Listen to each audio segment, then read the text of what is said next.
In today's industrial world, robots they play an important role, starting from pick and place to the finally artificial intelligence robots.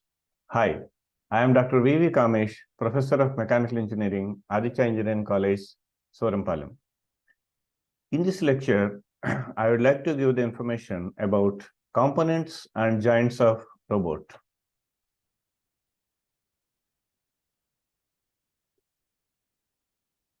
So the learning outcome of this lecture is, at the end of the lecture, student will be able to list out the various components and joints of a robot.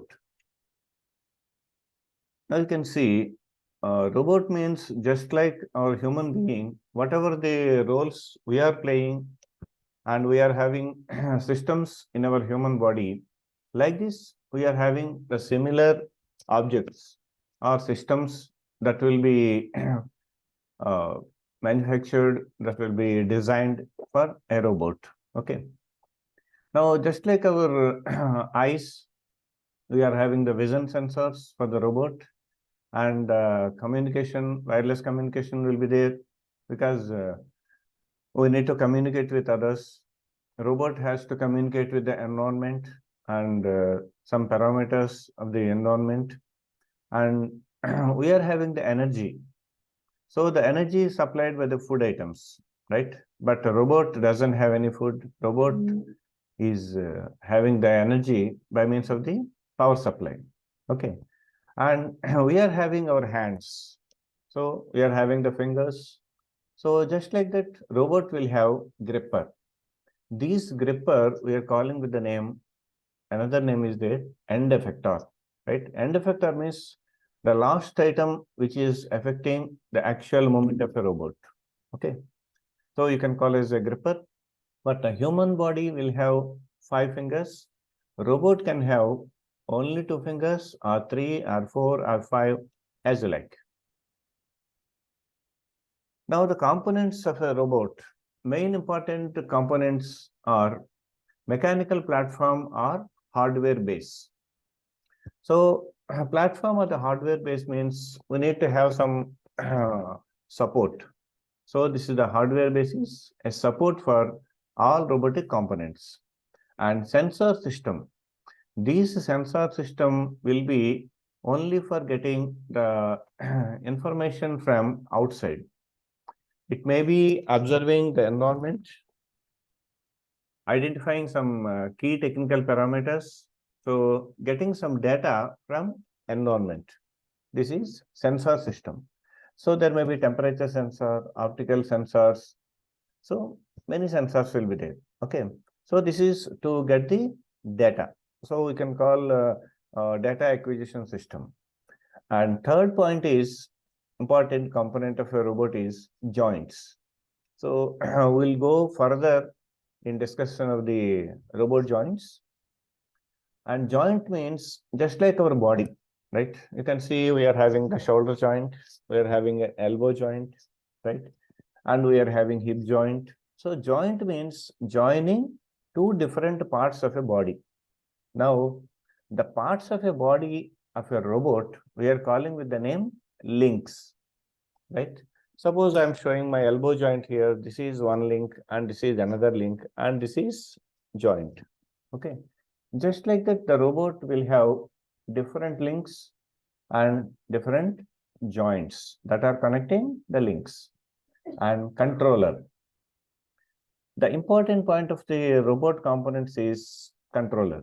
So different parameters need to be controlled so that you are having some boundary limits of operation. And next one is power source. Because the robot needs to have moments, the moment need to be operated by some energy source. That is, it may be a battery or it may be a AC source or DC source. Okay. And artificial intelligence. So earlier we are having the robots which are being operated by some predefined program, right? So whenever you want to change the operation or the sequence of operations in your industry, we need to reprogram it. That is programmable robots. Okay. But now we are having in this era, the recent advances in engineering, artificial intelligence. So depends on the situation, robot has to program its own, right? Suppose there is some high temperature, right? So the boiler pressure is increasing. So what to do? So if there is any boiler operator or engineer or somewhere, they will take some decision, right? But the robot, which is the in charge of the boiler operations, it has to think if boiler pressure increases, right? What I need to do? So to reduce the pressure, so it will think just like the human being, there will be some artificial intelligence that will be embedded to the robot. And the last item is actuator. So depends on the sensor. Actually, we are having the sensors and actuators, they are side by side. So it depends on the sensor object, that is the data, what needs to be moved, right? So immediately the program will actuate one of the link. Suppose I'm having high temperature. So I will move my hand, right? So my brain will give the signal to my body. So you move this left hand, right? Write something, see something, move the hand like this. Okay. So these are all actuators, right? So these are all basic components of a robot. Now we will discuss more about types of joints. So what type of joints we have in robots? Okay. So the robot joint is an important element in a robot which helps the links to travel in different kinds of movements. Different kinds of movement means robot may have either horizontal movement or vertical movement, either x-axis, y-axis, z-axis. This all we know very well about the Cartesian coordinates, right? But the robot link movements can be either translational or rotational. Two main important things are there. Okay. So there are five major types of the joints. One is rotational joint. Second one is linear joint. Third one is twisting joint. Fourth one is orthogonal joint. And fifth one is revolving joint. Even though you are having basically linear motion and rotatory motion, right? So they will have some differential elements. Okay, we will see one by one. See this. This is called rotational joint. So this can also be represented as R joint as a symbolic view. And this type will allow the joints to move in a rotary motion along the axis, which is vertical to the arm axis.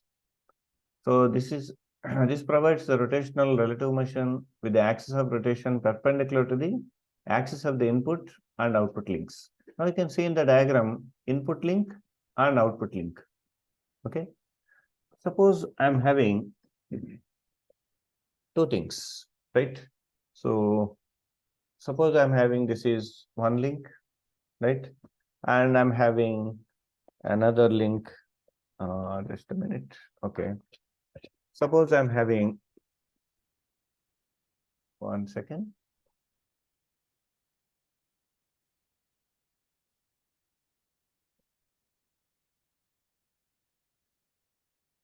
Okay. Now I'm having two links with me, right?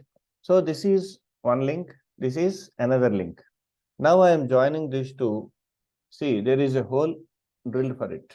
Okay. Suppose this also having some hole. So we are placing like this and we are putting a pin like this. Okay. So there will be join, right? So the input link, so it will move like this. This is the input link and this is the output link, right? Now you are having a moment like this. So this joint which I am holding, by this I am having relative motion. If I can have this is an input link and this will become output link, right? So this is a very good example for your rotational joint.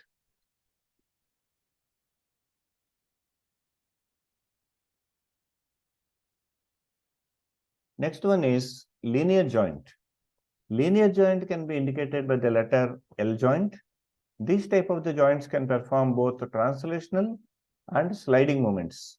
And these movements will be attained by several ways, such as a telescoping mechanism and piston.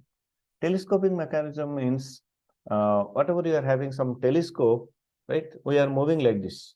So automatically the lens is moving towards you or away from you. Okay.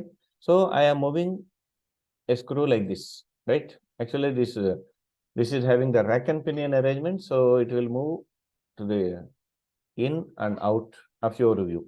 Okay. So how this link is moving? So I am holding one link and I am having another link is moving. Okay. So the two links should be in parallel axis for achieving the linear movement. So you can see the input link and output link. So the input link is here. Now you can see here. This is the input link and this is the output link. Suppose I'm having some example. Suppose the input link is a cylinder and the output link can be some piston, right? So there is a joint motion, right? So this is called linear joint. Now I'm having twisting joint. So twisting joint will be referred to as V joint, and this joint makes twisting motion among the output and input links.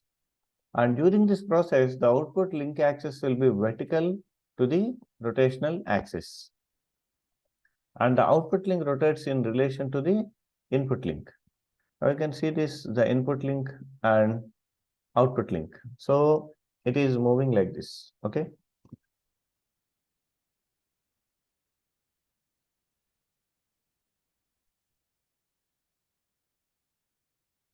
Now you are having orthogonal joint.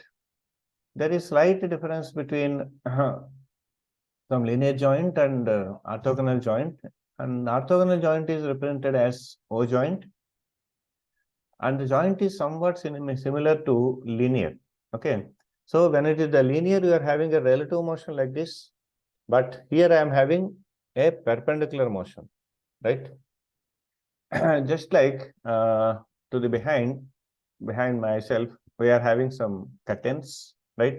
So there is a some pipe is there and the curtain is moving like this, right? Now you can see the input link is the pipe, the curtain, whatever it is moving, it is the output link. There we are having the joint, right? In our daily life, we are able to find so many different types of the joints. So by observing the nature itself, we are having some ideas to implement to the devices, right? So this is regarding orthogonal joint.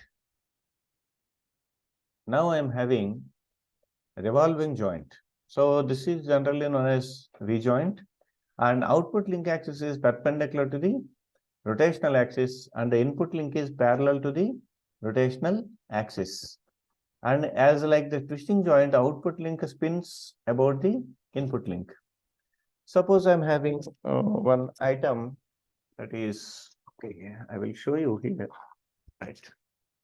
Suppose this is one link and here I'm having some other item. So it is rotating like this, okay? Are you seeing clearly? So it is the input link and it is the output link. So it is rotating in an axis like this, right? Okay. So whatever the rotational, the output link is moving, this is the axis, right? So this axis is parallel to the input link, okay? Is it clear? So this is regarding the revolving joint. So concluding, at the end of the lecture, the student have learned various components and the joints of a robot. Thank you very much. If you like this video, please like, share, and comment.